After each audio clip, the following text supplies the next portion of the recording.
जो लोग आज जिन्होंने कॉकरोच जनता पार्टी बनाई है वो आज आके कह रहे हैं 6 तारीख को आ रहे हैं दिल्ली में और लोगों को आह्वान किया कि वहां पहुंचे। वो लोग क्या मांग रहे हैं? शिक्षा मंत्री का इस्तीफा। शिक्षा मंत्री क्या है? ये तो मक्खी मच्छर से ज्यादा कुछ भी नहीं है, कीड़े मकोड़े हैं ये, और हैं क्या ये? शिक्षा मंत्री का नहीं, इसका मांगो इस्तीफा। देश के प्रधानमंत्री का, देश के गृह मंत्री का। घेराव करना है तो केवल सरकार का नहीं घेराव करना है तो इस देश की सुप्रीम कोर्ट का, इनका घेराव करना है, क्योंकि सुप्रीम कोर्ट पूरी तरह से देश के विरुद्ध होकर काम कर रही है। घेराव करना है तो संसद का घेराव करना है, घेराव करना है तो ये जो मीडिया है इस मीडिया का घेराव करना है जो देशद्रोही बन चुका है। वो मीडिया जो सरकार के तलवे चाटते चाटते संविधान के विरुद्ध काम कर रहा है। तो हर किसी को समझने की जरूरत है, आज आपको लड़ना है तो केवल सरकार से नहीं लड़ना। भारत में केंद्र की शासन प्रशासन की पद्धति और उसका नियंत्रण, तो मैं आपको संवैधानिक स्थिति, केंद्र का शासन किस तरह से चलता है और आज की तारीख में कहां पहुंच चुके हैं देश की तबाही करने वाले लोग, किस किस का गठबंधन है, इस चीज को मैं आज को बताने की कोशिश करूंगा। साथियों, भारत के संविधान में जो स्थिति है वो ये है, एक है संसद, ये देखेंगे संसद, इसे केंद्रीय विधायिका भी कहते हैं। और ये केंद्रीय विधायिका संसद जो है ये राष्ट्रपति, लोकसभा और राज्यसभा इन तीनों से मिलकर बनती है। दूसरी है, इसे हम संसद को बोलते हैं पहला स्तंभ। दूसरी है कार्यपालिका, यानी केंद्र की सरकार। केंद्र की सरकार में कौन कौन है? प्रधानमंत्री, गृह मंत्री, रक्षा मंत्री, वित्त मंत्री और बाकी तमाम मंत्री और जितने भी अधिकारी हैं ऊपर से लेकर नीचे तक, वो सारे के सारे इस कार्यपालिका में आते हैं, केंद्र सरकार में आते हैं। इसको बोलते हैं दूसरा स्तंभ, सेकंड पिलर। ये फर्स्ट पिलर, ये सेकंड पिलर। तीसरा जो पिलर है, तीसरा स्तंभ है, वो है न्यायपालिका का, जिसमें सुप्रीम कोर्ट, हाई कोर्ट और जिला अदालतें हैं, यानी अदालत। तो तीसरा पिलर ये है, थर्ड पिलर, तीसरा स्तंभ न्यायपालिका। ये जो केंद्रीय विधायिका है, संसद है, इस संसद का काम क्या है? संसद का काम है कानून बनाना। इसका केवल यही काम है, संसद का कानून बनाना। और संसद में कानून कैसे बनता है?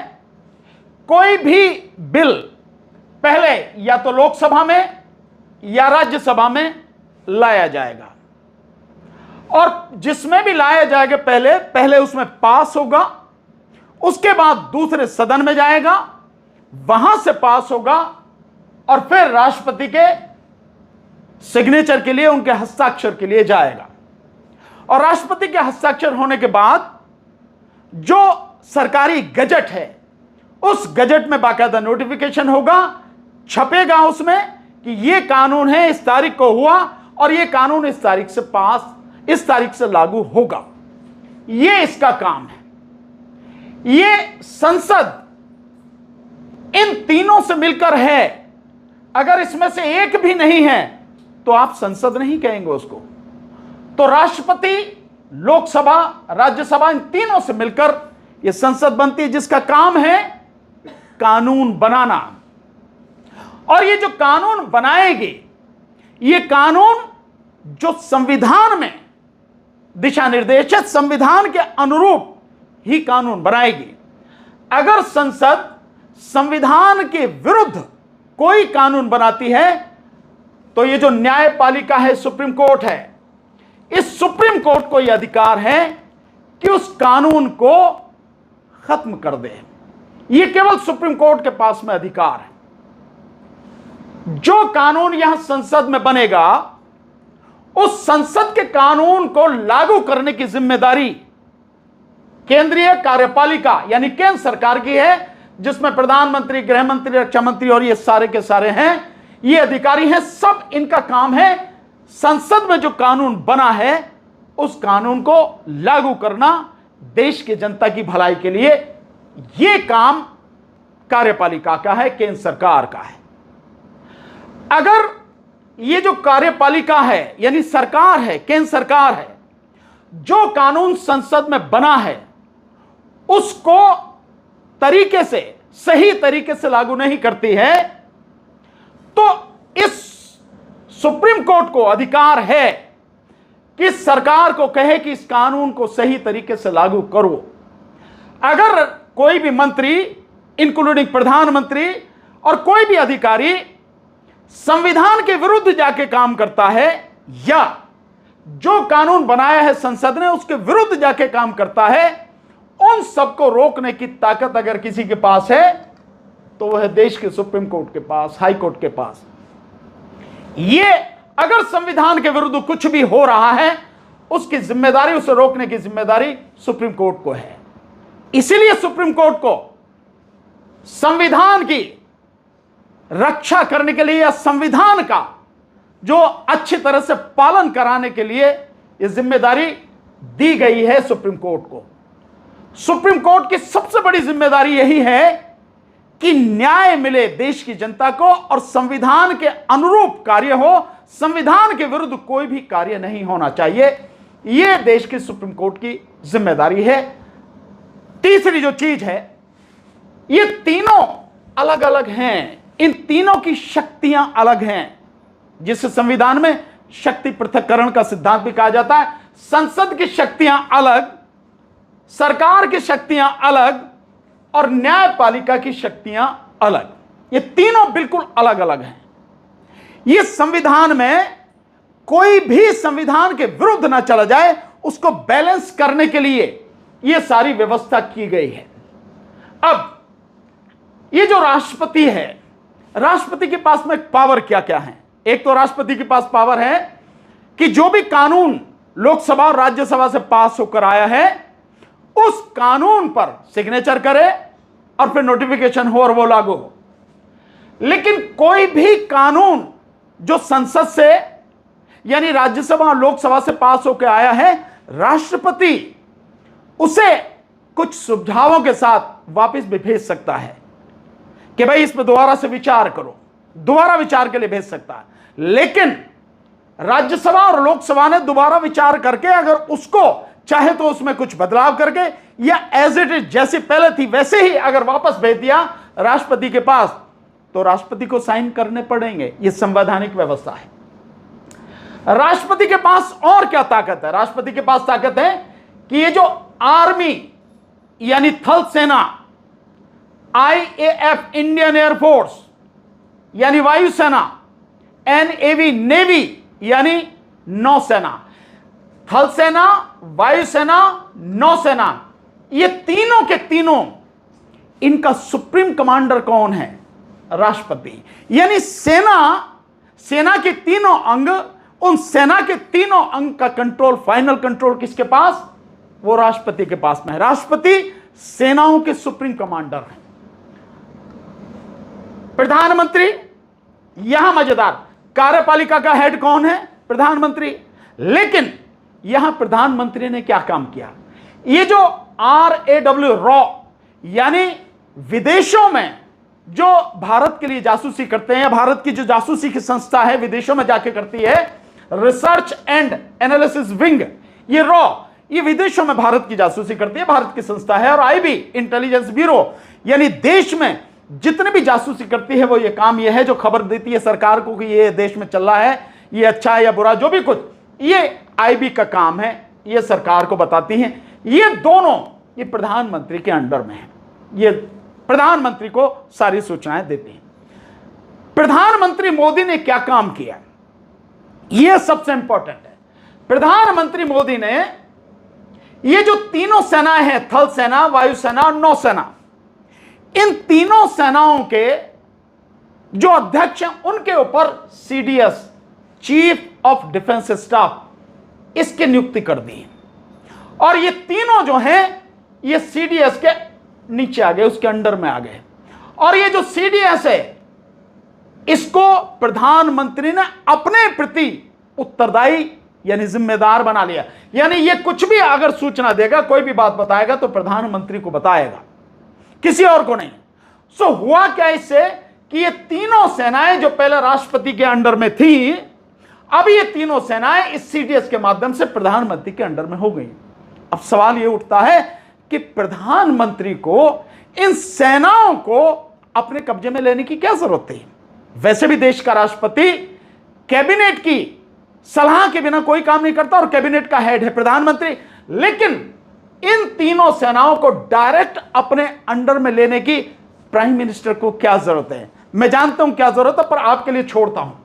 एक तो यह हो गया यहां। दूसरी तरफ ये जो पैरामिलिट्री फोर्सेस हैं, यानी अर्धसैनिक बल हैं, जिसमें बीएसएफ है, सीआरपीएफ है, आरएएफ है, सीआईएसएफ है, एनएसजी है, एसएसबी है, आईटीबीपी है, एआर यानी असम राइफल्स है, BSF border security force, CRPF central reserve police force, RAF rapid action force, ये सीआरपीएफ का ही एक यूनिट है समझो आप, CISF central industrial security force, NSG national security guard, SSB सड़क सीमा सुरक्षा बल, और ITBP Indian Tibet border force, Indo Tibetan border force, और एआर असम राइफल्स। ये हैं, यानी ये अर्धसैनिक बल हैं। ये किसके अंडर में हैं? ये गृह मंत्री के अंडर में है। और ये जो जांच एजेंसियां हैं, जैसे सीबीआई है, जैसे एनआईए है, ये सारी जांच एजेंसी किसके अंडर में है? गृह मंत्री में। वैसे ये जो ईडी है, enforcement department, IT income tax, और ईओडब्ल्यू इकोनॉमिक ऑफेंसेस विंग, ये तीनों जो हैं ये फाइनेंस मिनिस्टर के अंडर में होती हैं वैसे तो, लेकिन यहां सब कुछ गृह मंत्री के अंडर में है। तो आप देश की स्थिति देखिए, हो क्या रहा है कि जितनी सेना है सीडीएस के माध्यम से सीधी प्रधानमंत्री के अंडर में है, और जितने भी ये अर्धसैनिक बल हैं ये सारे गृह मंत्री के अंडर में, और ये जांच एजेंसियां ये गृह मंत्री के अंडर में, ये जो जासूसी संस्था हैं दोनों ये प्रधानमंत्री के अंडर में। मतलब सारा कंट्रोल एक तरह से आज की तारीख में इन दो लोगों के पास है, मोदी और शाह के पास, दोनों के पास सारा कंट्रोल है। अब रही ये कि न्यायपालिका पूरी तरह से इंडिपेंडेंट है।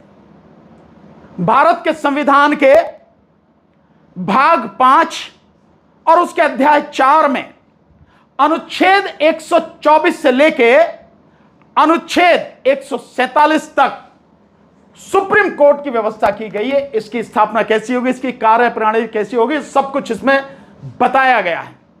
यह पूरी तरह से इंडिपेंडेंट है। कोई भी सुप्रीम कोर्ट को, हाई कोर्ट को टच नहीं कर सकता। इतनी पावर दी गई है सुप्रीम कोर्ट को, अदालत को, कि सरकार या संसद कोई भी अगर संविधान के विरुद्ध चलता है, संविधान के विरुद्ध काम करता है, तो उसको रोकने की ताकत सुप्रीम कोर्ट के पास है। आर्टिकल 142 यानी अनुच्छेद 142 के तहत अनलिमिटेड पावर सुप्रीम कोर्ट को दी गई है, जिसमें एक वर्ड दिया गया है कंप्लीट जस्टिस, यानी पूर्ण न्याय के लिए सुप्रीम कोर्ट किसी भी हद तक जा सकता है। इतनी पावर सुप्रीम कोर्ट को दी गई है। यही नहीं, यहां तक भी है कि देश में राष्ट्रपति, अगर राष्ट्रपति ना हो, ये रिजाइन कर दे, या माना किसी वजह से राष्ट्रपति की डेथ हो जाए, उपराष्ट्रपति भी ना हो, तो उनके बाद में देश का शासन अगर किसी के हाथ में आता है तो चीफ जस्टिस ऑफ इंडिया के हाथ में आता है। इतनी पावर है कोर्ट को। लेकिन आज हो क्या रहा है? आज हो यह रहा है कि देश की सुप्रीम कोर्ट इस देश के बेरोजगार युवाओं को कॉकरोच और पैरासाइट कह रही है। ये कोई यूं ही नहीं है, ये बाकायदा एक मानसिकता के तहत किया जा रहा है। और वो मानसिकता क्या है वो मैं आगे आपको बताऊंगा कि किस तरह से सब कुछ चल रहा है। और इस सुप्रीम कोर्ट ने जो अभी केवल कॉकरोच ही नहीं कहा, केवल उनको युवाओं को कॉकरोच ही नहीं कहा, बेरोजगार युवाओं को, और भी बहुत कुछ कहा है। और किनको कहा है? वो इस देश के जो पर्यावरणविद हैं, जो लोग इस देश की जलवायु बेहतर रहे, इस देश में पेड़ न काटे जाएं, इस देश में प्रदूषण ना हो और योजनाओं के नाम पर वन न काटे जाएं, उन सब के लिए जो करते हैं पर्यावरणविद, उनको ये supreme court chief justice of India ये कह रहे हैं कि ये विकास के रास्ते में बाधा हैं, ये विकास नहीं होने देते। सरकार अगर कुछ भी करती है तो ये आके चले आते हैं यहां और अड़ंगा लगाते हैं। ये सुप्रीम कोर्ट कह रही है, चीफ जस्टिस ऑफ इंडिया कह रही है। यानी एक जो अदालत इस देश को बेहतर बनाने के लिए संविधान के तहत जो भी कुछ हो वो करने के लिए जिसकी जिम्मेदारी है, वो सुप्रीम कोर्ट इस देश के युवाओं को, पर्यावरणविद को यह कह रही है कि ये विकास नहीं होने देते और ये कॉकरोच और पैरासाइट है। ये सुप्रीम कोर्ट कह रही है। इसके साथ साथ अभी एक फैसला आया है सुप्रीम कोर्ट का, और सुप्रीम कोर्ट का फैसला आया है एसआईआर पर। वो एसआईआर जो पूरी तरह से गैर संवैधानिक है, गैर कानूनी है, उसको पूरी तरह से सही सुप्रीम कोर्ट ने करार दे दिया और कह दिया इलेक्शन कमीशन जो कर रहा है वो ठीक कर रहा है, जबकि पूरी तरह से संविधान के विरुद्ध काम हो रहा है। ये सारी चीजें बताने का जो आपको आशय है वो ये है कि आज देश की सबसे बड़ी इस सरकार के साथ में खड़ी हो गई है। दूसरा, देश की जो संसद है, राष्ट्रपति केवल कठपुतली बन गया है इस देश के सरकार का, यूं कहो प्रधानमंत्री की कठपुतली बनकर इस देश का राष्ट्रपति आज की तारीख में रह गया। दूसरा, ये जो लोकसभा है, लोकसभा के जो अध्यक्ष हैं, उनकी जितनी कार्यप्रणाली है, इन पिछले सालों में जो कुछ भी उन्होंने किया है वो विपक्ष को न बोलने देने, विपक्ष की गर्दन दबाने और सरकार को खुली छूट देने के लिए काम किया है। यही काम राज्यसभा में पहले राज्यसभा के जो अध्यक्ष थे, राज्यसभा के जो सभापति थे धनखड़, जो उपराष्ट्रपति भी थे, उन्होंने जिस तरह से विपक्ष का गला दबाया, विपक्ष को बोलने नहीं दिया, और वही काम अब जो अध्यक्ष बन गए, ये सब जो काम कर रहे हैं, ये सारे के सारे, यानी राष्ट्रपति सरकार के कंट्रोल में, लोकसभा अध्यक्ष सरकार का, राज्यसभा के सभापति सरकार का, और ये जितने भी काम कर रहे हैं वो सब सरकार के फेवर में काम कर रहे हैं। यानी संसद इन तीन लोगों की वजह से, राष्ट्रपति, लोकसभा अध्यक्ष और राज्यसभा के सभापति, इन तीनों के माध्यम से पूरी संसद आज की तारीख में सरकार के साथ खड़ी है, सरकार के कंट्रोल में है। आपको ध्यान होगा 2023 में 150 के लगभग विपक्ष के सांसदों को निकालकर इस देश की सीआरपीसी, एविडेंस एक्ट और इसके साथ साथ जो आईपीसी, तीनों में बदलाव करके जो बीएनएस वगैरह सब बनाया गया, वो इन 150 सांसदों को विपक्ष के निकाल के ये काम किया। और ये दोनों ने किया, लोकसभा अध्यक्ष ने, राज्यसभा अध्यक्ष ने काम किया, और राष्ट्रपति साइन करके फटाफट जिस पर चर्चा होनी चाहिए थी वो कानून इसी तरह से पास कर दिया गया। तो ये जो देश की संसद है किसके साथ खड़ी है? सरकार के साथ, केंद्र सरकार के साथ, मोदी शाह के साथ। इसके साथ ही ये जो सुप्रीम कोर्ट है, ये किसके साथ में खड़ी है? केंद्र सरकार के साथ। हम सब जानते हैं कि सुप्रीम कोर्ट में महाराष्ट्र सरकार का मामला आया। महाराष्ट्र सरकार को किसने गिराया? देश के प्रधानमंत्री और गृह मंत्री ने, बीजेपी ने गिराया महाराष्ट्र की सरकार को, जिसमें उद्धव ठाकरे चीफ मिनिस्टर थे। जो विधायक थे 50 के लगभग विधायकों को तोड़ के, और वो सब कुछ खेल किया। तो वहां की विधानसभा अध्यक्ष और गवर्नर की जो कार्यप्रणाली थी, सुप्रीम कोर्ट ने कहा वो गैर संवैधानिक है। लेकिन गैर संवैधानिक होते हुए भी महाराष्ट्र की उस सरकार को बर्खास्त नहीं किया। मतलब गैर संवैधानिक सरकार लगभग 2 साल तक पूरा टर्न उसने किया। यह सुप्रीम कोर्ट का काम रहा। दूसरा, जो इलेक्टोरल बॉन्ड था, यही सरकार, यही सुप्रीम कोर्ट कह रही है कि इलेक्टोरल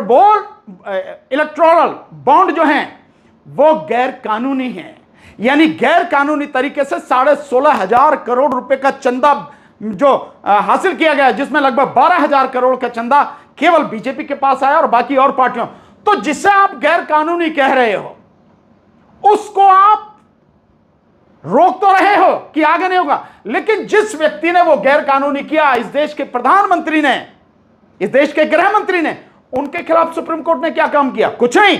जब ये बात सबके सामने आ गई कि देश के प्रधानमंत्री ने किस तरह से जो पार्टियां थी, जो अलग अलग जो वो थे, जो उद्योगपति थे, उनसे किस तरह से चंदा लिया, किस तरह से उनको धंधा दिया, ये सारी चीजें होने के बाद, काला चिट्ठा आने के बाद, जब ये सिद्ध हो गया कि भयानक करप्शन देश के प्रधानमंत्री ने किया, तो क्या काम किया? प्रधानमंत्री के खिलाफ कुछ नहीं किया सुप्रीम कोर्ट ने। मतलब यह है कि सरकार के हर फैसले को, सरकार के हर कार्य को सुप्रीम कोर्ट ने पूरी तरह से प्रोटेक्ट किया, और अब इलेक्शन कमीशन को पूरी तरह से प्रोटेक्ट कर रही है। गैर संवैधानिक, गैर कानूनी SIR इस देश में चल रही है, लेकिन कोर्ट उन्हें प्रोटेक्ट कर रही है। तो जो तीनों स्तंभ थे, जो अलग अलग थे, जिनकी जिम्मेदारी थी कि संविधान के अनुसार काम करे, वो तीनों, ये स्तंभ ढह गया। आज न्यायपीठ क्या सरकार के साथ में खड़ी है, संसद ये सरकार के साथ में खड़ी है। अब रहा ये सब है कानूनी स्थिति, ये संविधान में है ये सारी चीजें, लेकिन एक और स्तंभ है, वो है चौथा स्तंभ, ये मीडिया।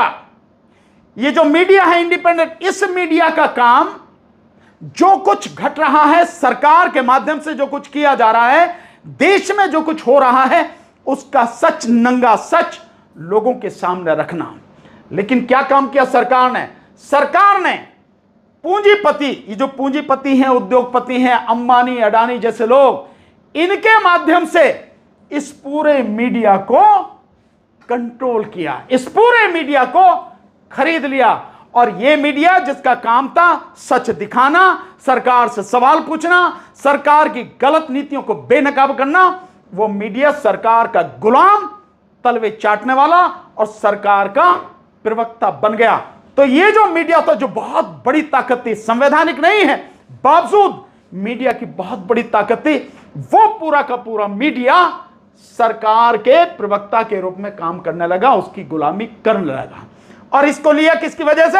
ये पूंजीपति और उद्योगपति, इनके पैसे का इस्तेमाल करके। बल्कि यहां और हुआ, इन्हीं पूंजीपतियों ने, उद्योगपतियों ने इस पूरे मीडिया को खरीद लिया। और इसके एवज में ये पूंजीपति, उद्योगपति, सरकार क्या देती है? सरकार सरकारी प्रोजेक्ट इन पूंजीपतियों को, उद्योगपतियों को देती है। आपको ध्यान होगा पिछले 10 साल में मोदी सरकार ने ऑफिशियली 16.5 लाख करोड़ का इनको पूंजीपतियों का कर्जा माफ किया। ऑफिशियली, अनऑफिशियली 25 लाख करोड़ की बात हो रही है, ये जो माफ किया। इसके अलावा तकरीबन 5 लाख करोड़ का, 5 से 6 लाख करोड़ का इन पूंजीपतियों, उद्योगपतियों को यह सरकार हर साल टैक्स में छूट दे रही है। इसके अलावा कहीं से भी, किसी भी जगह से ये कर्ज ले लें, कर्ज माफी ही नहीं, कर्ज की सुविधा है कि कर्ज जिससे बैंक से चाहो ले लो, और पिछड़ा नहीं पटाया तो फिर नया ले लो, ये भी है। और बाकी भी कुछ बते तो NCLT में जाके अपने आप को दिवालिया घोषित कर दो और उसके बाद कर्ज से मुक्त हो जाओ। ये सारे काम ये सरकार इनके लिए, पूंजीपतियों के लिए कर रही है। तो ये पूंजीपति सरकार के साथ में खड़े हो गए। हालांकि कुछ पूंजीपति हैं, बाकी का तो कोई नाम निशान ही नहीं है, बेकार ही है समझो। लेकिन ये पूंजीपति इसके चक्कर में सारे तमाम सरकारी प्रोजेक्ट, मतलब जो अंबानी को तो चलो कह भी सकते हैं, लेकिन जो अडानी है इसकी तो कोई औकात ही नहीं थी, कहीं भी कुछ नहीं था। लेकिन आज जितने भी प्रोजेक्ट दिए जा रहे हैं, मैंने शीतल पी सिंह साहब को सुना, बड़े अच्छे वरिष्ठ पत्रकार हैं, उनका आकलन यह है कि बिहार की जितनी जमीन है, बिहार का जो क्षेत्रफल है, लगभग इतनी जमीन अडानी को इस सरकार ने पूरे देश में दे रखी है। यह स्थिति है।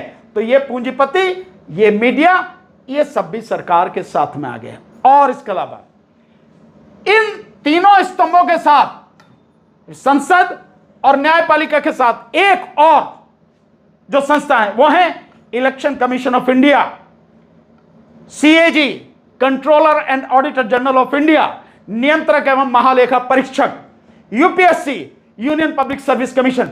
ये तीनों भी स्वतंत्र संवैधानिक संस्थाएं हैं। अगर ECI को भी हटाना होगा तो जो सुप्रीम कोर्ट के जज को जिस तरह से हटाया जा सकता है वही प्रक्रिया इसके लिए होगी। सीएजी को भी अगर हटाना होगा तो जो सुप्रीम कोर्ट के जज को हटाने की प्रक्रिया है वही इसके लिए भी होगी। और यूपीएससी के चेयरमैन को भी अगर हटाना है तो उसके लिए भी सुप्रीम कोर्ट के जज की नेतृत्व में इंक्वायरी कमीशन बैठेगा और उसकी रिकमेंडेशन अगर होगी कि इसने अपने कर्तव्य का पालन नहीं हुआ तब हटाया जाएगा। मतलब इतनी प्रोटेक्शन इन तीनों संस्थाओं को इतनी प्रोटेक्शन दे रखी है, लेकिन ये तीनों संस्थाएं आज की तारीख में सरकार की गुलामी कर रही है। कैसे? यूपीएससी के विषय में बताता हूं। यूपीएससी क्या काम कर रही है? यूपीएससी ने जो सरकार ने पिछले डोर से, बैक डोर से जो एंट्री, तकरीबन 100 से ज्यादा ऐसे लोग जो आरएसएस के लोग हैं अलग अलग विभाग के, उनको लेटरल एंट्री के माध्यम से यानी पिछले दरवाजे से एंट्री करके उन लोगों को जॉइंट सेक्रेटरी लेवल पर भर्ती किया है। जॉइंट सेक्रेटरी लेवल पर। जॉइंट सेक्रेटरी कब बनता है?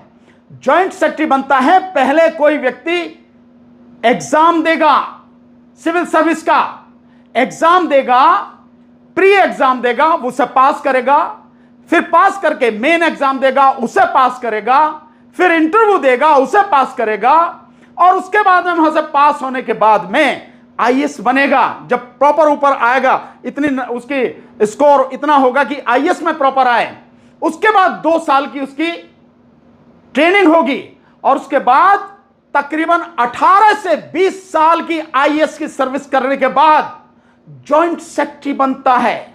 जॉइंट सेक्रेटरी एक तरह से हेड ऑफ द डिपार्टमेंट ही समझो आप उसको। जॉइंट सेक्रेटरी के बाद कितना लेवल है आईएएस ऑफिसर में? जॉइंट सेक्रेटरी, एडिशनल सेक्रेटरी और फिर सेक्रेटरी, केवल यही लेवल है ऊपर के जो हैं। तो उस लेवल पर जहां 20 साल की सर्विस हो आईएएस की, उस लेवल पर मोदी ने आरएसएस के लोगों को सरकार के अलग अलग मंत्रालयों में, डिपार्टमेंट में सीधे भर्ती कर दिया, जिन्होंने ना कोई एग्जाम दिया, ना कोई इंटरव्यू दिया, ना कोई ट्रेनिंग करी, ना ही 20 साल की सर्विस करी। तो ये यूपीएससी ने सरकार के सामने घुटने टेक के सरकार को खुली छूट दी। इसके बाद सीएजी, आपने नाम सुना सीएजी का, कंट्रोलर एंड ऑडिटर जनरल। इसको इतनी पावर है कि सीएजी अपनी रिपोर्ट सेंटर में या तो राष्ट्रपति को देगी और राष्ट्रपति फिर उसको संसद में रखवाएंगे, संसद में चर्चा होगी, और सीएजी का काम है सरकार की कितनी आय है और कितना व्यय, उसकी आमदनी और खर्चे का हिसाब रखती है और बताती है कि सरकार ने कहां कहां गड़बड़ी की है, कहां कहां घोटाला किया है। यह सीएजी का काम है। 2G घोटाला सुना होगा जो आज तक सिद्ध नहीं हुआ, लेकिन जो विनोद राय था उसने सीएजी का कितना जबरदस्त हल्ला मचाया, जो पूरी तरह से फर्जी निकला। लेकिन आज वो सीएजी का हल्ला मचाने वाला, सीएजी का जो हेड था विनोद राय, वो बीजेपी में शामिल हो गया। तो सीएजी सेंटर में राष्ट्रपति को अपनी रिपोर्ट देगा, प्राइम मिनिस्टर को नहीं देगा, संसद में नहीं देगा, राष्ट्रपति को देगा। और इसके बाद अगर राज्यों में देगा तो राज्य के राज्यपाल को देगा, गवर्नर को, वो मुख्यमंत्री को नहीं देगा। और गवर्नर उसको जो है विधानसभा के पटल पर रखवाएगा, चर्चा होगी, पता लगेगी कहां कहां कितना गड़बड़ सरकारों ने, राज्य सरकारों ने किया। यह काम सीएजी का है। आज की तारीख में सीएजी पूरी तरह से सरकार की गुलामी में लगी हुई है। कोई रिपोर्ट आज की तारीख में आपको दिखाई नहीं देगी सीएजी की, कोई घोटाला सरकार का आपको दिखाई नहीं देगा। क्यों? क्योंकि सरकार की गुलामी में लगी है सीएजी। अब ECI, election commission of India, आज की तारीख में इस देश के संविधान को खत्म करने के लिए अगर सबसे बड़ा कोई खतरनाक काम कर रहा है वो है ECI, election commission of India, चुनाव आयोग। ये चुनाव आयोग इस देश के संविधान को खत्म करने में सबसे घिनौना काम कर रहा है। और सरकार के लिए, प्रधानमंत्री मोदी के लिए और गृह मंत्री के लिए ये इसने पूरी तरह से अपने जमीर को, अपने देश को गिरवी रख दिया है और देश के साथ खुली गद्दारी कर रहा है। तो ये तीनों जिनका काम था पूरी तरह से स्वतंत्र होकर संविधान के विरुद्ध जो काम हो रहा है वो नहीं करना, संविधान के अनुसार काम करना, लेकिन संसद के साथ साथ, अदालत के साथ साथ ये तीनों स्वतंत्र संस्थाएं भी सरकार की गुलामी में डूबकर सरकार के तलवे चाट के सरकार के लिए काम कर रही हैं। तो अब हुआ क्या? पहला विकेट यानी पहला स्तंभ गया, तीसरा स्तंभ ये गया, मीडिया ये गया, पूंजीपति ये साथ में आ गए सरकार के, और ये तीनों स्वतंत्र संस्थाएं ये भी सरकार के साथ में खड़ी हुई। लेकिन इन सब में आदमी किसके बैठे हैं? आदमी बैठे हैं आरएसएस के। इन सब जगह आज जो पूरा कंट्रोल है वो कंट्रोल आरएसएस का है, और आरएसएस इस दुनिया में 2503 इसके संगठन हैं आरएसएस के। और ये इंफॉर्मेशन कहां से है? अभी आपने द कारवा में 6-7 साल की रिसर्च के बाद जो उन्होंने पेपर बनाया है, लिखा है, उसमें यह साफ लिखा हुआ है कि पूरी दुनिया में आरएसएस के 2503 संगठन हैं जो इसके लिए काम कर रहे हैं। और उसके बाद न्यूयॉर्क टाइम्स की रिपोर्ट थी, उसने बताया कि इस देश में, भारत में, हर सरकारी विभाग में, हर जगह पर आरएसएस के आदमी बैठे हैं, आरएसएस का कंट्रोल है पूरी तरह से। और एजुकेशन, इस देश में मोदी के आने के बाद से पूरा एजुकेशन सिस्टम आरएसएस के कंट्रोल में है। नीचे पहली क्लास से लेकर हायर एजुकेशन तक सब कुछ आरएसएस के कंट्रोल में है, और अब सिलेबस भी आरएसएस के माध्यम से तय किया जा रहा है। और साथ में जितने भी assistant professor, associate professor, vice chancellor, universities के एडमिनिस्ट्रेशन में जो लोग हैं, सब कुछ स्कूलों में मास्टर, लेक्चरर, सब जितना भी अपॉइंटमेंट है वो पूरा का पूरा आरएसएस के हाथ में है। तो ये जो सारी स्थिति आज आपके सामने है, इसको समझने की जरूरत है। तो जो लोग आंदोलन कर रहे हैं या आंदोलन की सोच रहे हैं, और सोचना चाहिए, आंदोलन करना ही पड़ेगा, मैं इसके पूरा फेवर में हूं, लेकिन उन लोगों को ध्यान यह रखना चाहिए कि आज आपकी लड़ाई केवल सरकार से नहीं है। यह ध्यान रहे, केवल सरकार से नहीं है, केवल प्रधानमंत्री और गृह मंत्री से नहीं है, इनके साथ में अदालत से भी आपकी लड़ाई है, संसद से भी आपकी लड़ाई है। ये जो संस्थाएं, स्वतंत्र संवैधानिक संस्थाएं जिन्होंने अपना काम बंद कर दिया, इनसे भी लड़ाई, और इनमें भी सबसे बड़ी लड़ाई इलेक्शन कमीशन ऑफ इंडिया से है। ये पूरा मीडिया जो बिक चुका है, तो ये सब मिल गए हैं, आरएसएस और सवर्णों का ये जो पूरा संगठन है, पूरी तरह से जो मनुवादी मानसिकता के लोग हैं, ब्राह्मणवादी मानसिकता के लोग हैं, इन्होंने हर जगह कब्जा कर रखा है। तो ये सारे के सारे सरकार, संसद, स्वतंत्र संवैधानिक संस्थाएं, पूंजीपति, मीडिया और आरएसएस के हजारों संगठन, ये सब मनुवादी लोग, इनसे संघर्ष है।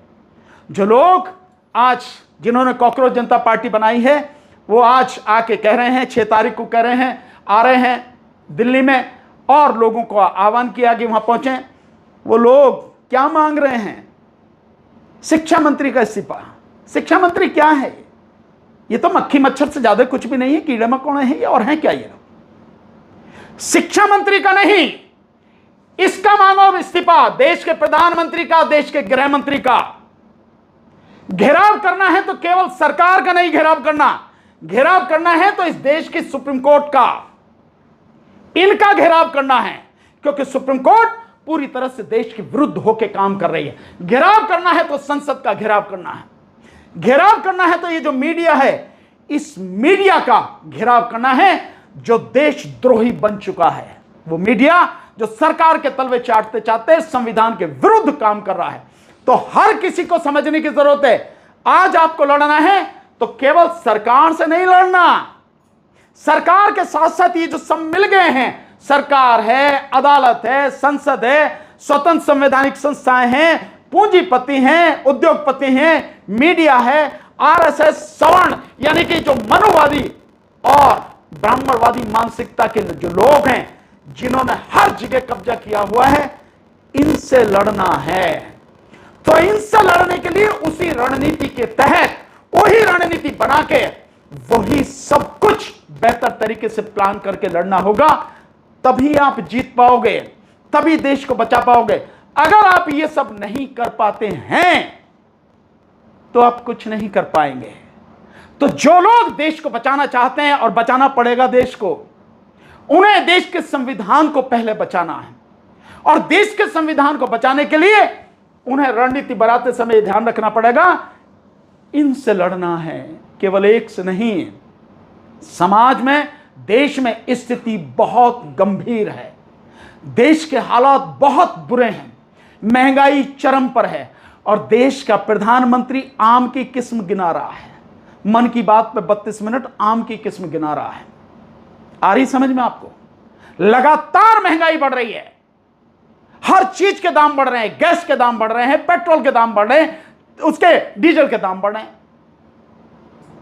56 लाख करोड़ से भी ज्यादा देश में केंद्र सरकार, राज्य सरकारों और इन कंपनियों ने, तेल कंपनियों ने मिलकर पिछले 10 साल में इस देश के लोगों को लूटा है, पैसा कमाया है। फिर भी आज कीमत बढ़ाई जा रही है। ये हालात हैं। इन सबको देखकर ही हमको एक रणनीति बनाकर देश के संविधान को बचाने के लिए, देश की जनता को बचाने के लिए, देश के हर व्यक्ति को उसका जायज कानूनी संवैधानिक हक मिले, इसके लिए हमें काम करना है। तो सब लोग जो अपने अपने स्तर पर संघर्ष कर रहे हैं, उनसे मेरा यही निवेदन है, इकट्ठे होकर लड़िए, सब मिलकर लड़िए, और इन सारी चीजों को ध्यान में रखकर बेहतर रणनीति बनाकर लड़िए। Thank you.